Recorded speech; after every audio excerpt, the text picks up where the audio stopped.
Се одложи почетокот на судењето за случајот софтвери против поранешниот генерален секретар на владата Драги Рашковски и 6 други лица, поради отсуство на обвинетата Маја Силјановска. Дополнително и поради тоа што предметот се наоѓа во апелацискиот суд во Скопје за одлучување по жалби од одбраната. Обвинителството екс-генералниот секретар во кривичниот суд го дочека со нова листа на докази. За првообвинетиот пак, обвинителката Трајчева доказите ги набавувала на незаконит начин, а за тоа се жали на апелација.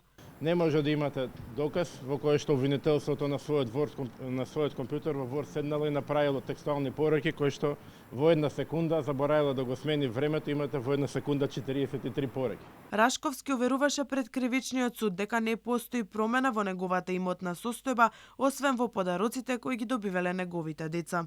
Истите тие средства, ако го споредите имотниот мој лист од 2017 година кога сум влегол на функција во 2021 кога сум излегол, ќе видите дека не постои разлика освен кај подароците на моите две деца, прибрани од родендени и крштевки и така натаму, и мекици и така натаму прослави. Друг податок, зголемување на имотот не постои. Како сведок на одбраната, Рашковски го предложил и поранешниот министер за внатрешни работи Наке Чулев.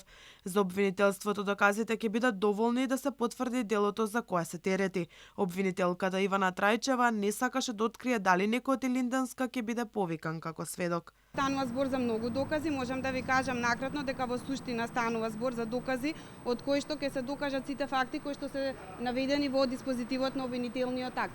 Обвинениот опфаќа набавка на 2 софтвери за сообраќајни прекршоци и оној за биометриска идентификација, а исто така исплата на хонорари, од кои што според обвинителството екс-генералниот секретар дел си одвоил за себе.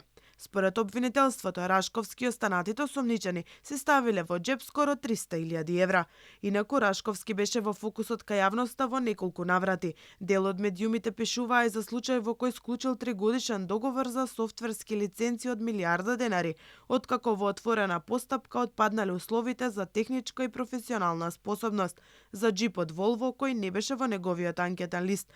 Пред 2 години пак беше отворен случајот со набавката на софтверот во МНАФ од фирмата Леонардо, кој се уште нема разрешница, каде главната улога повторно ја имаше Рашковски. Последно, антикорупционерите открија дека сопругата на Рашковски добила на подарок Dodge Viper кабриолет, кој на пазарот чини 50.000 евра, а во анкетниот лист било пријавено дека вреди 5.000 евра.